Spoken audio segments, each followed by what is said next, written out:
ಅವರಾಯಿತು.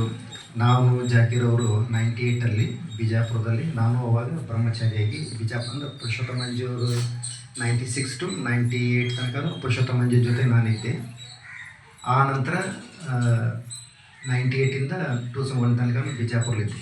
ಆ ಸುಮಾರಲ್ಲಿ ಜಾಕೀರ್ ಅವರು ಒಂದು ಬುಡನ್ ಸಾಬ್ ಅವರು ಅಷ್ಟೊತ್ತಿಗೆ ರಾಮಕೃಷ್ಣಾಶ್ರಮ ಸಾಮೀಪ್ಯಕ್ಕೆ ಬಂದಿದ್ದರು ಅನಿಸತ್ತೆ.